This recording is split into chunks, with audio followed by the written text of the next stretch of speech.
আসসালামু আলাইকুম এভরিওয়ান, আপনারা সবাই কেমন আছেন? আশা করি আল্লাহর রহমতে ভালো আছেন। আজকের ভিডিওটি হচ্ছে রাঙ্গুনিয়া কুদালা চা বাগানের মধ্যে একটি বিশাল পদ্মা ফুলের লেককে কেন্দ্র করে। আজকের এই ভিডিওর মাধ্যমে সেখানে যাওয়া আসা সম্পূর্ণ খরচ এবং কিভাবে যাবেন সে সম্পর্কেও বিস্তারিত জানা হবে। তো আর দেরি না করে ভিডিওটি শুরু করা যাক। আমাদের বাড়ি হচ্ছে রাঙ্গুনিয়া শিলক, তাই আমরা সর্বপ্রথম একটি অটো রিজার্ভ করে নিয়ে নিলাম কুদুস মার্কেট থেকে।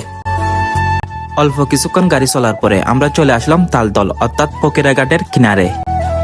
এরপরে কিছুক্ষণ গাড়ি চলার পরে আমরা চলে আসলাম বহুচক্র বাজার অর্থাৎ শিলক বাজারে। 5 থেকে 10 মিনিট গাড়ি চলার পরে আমরা চলে আসলাম কুদালা চা বাগানের মেন কেন্দ্রে, অর্থাৎ যেখানে চা পাতা তৈরি করার কারখানা রয়েছে। এখানে এসে দেখি কিছু খোলামেলা দোকানপাট।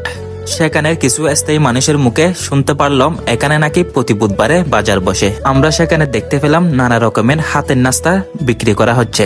তো আমরাও আর দেরি না করে সেখান থেকে খাওয়ার জন্য কিছু নাস্তা নিয়ে নিলাম।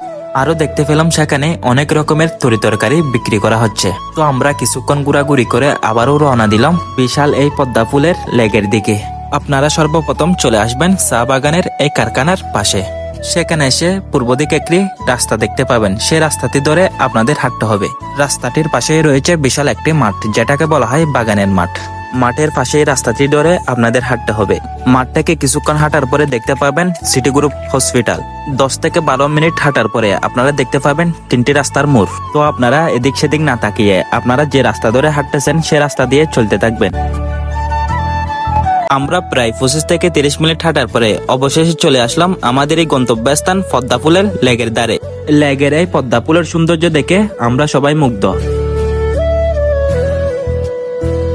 এখানে আসলে আপনারা গ্রাম্য পরিবেশ আর প্রাকৃতিক সৌন্দর্যগুলো উপভোগ করতে পারবে। আমরা কিছুক্ষণ এদিক সেদিক ঘোরাঘুরি করে প্রাকৃতিক সৌন্দর্যগুলো উপভোগ করতে লাগলাম। আসলে এই পদ্মা ফুলের লেকের সৌন্দর্যের কোনো কমতি নেই।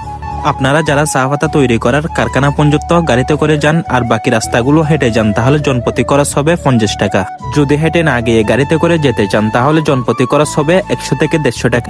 অবশেষে আমরা যে নাস্তাগুলো নিয়ে গিয়েছিলাম সেগুলো খাওয়া দাওয়া শেষ করে বাড়ির উদ্দেশ্যে রওনা হলাম। আপনারা সবাই ভালো থাকবেন, সুস্থ থাকবেন। আসসালামু আলাইকুম।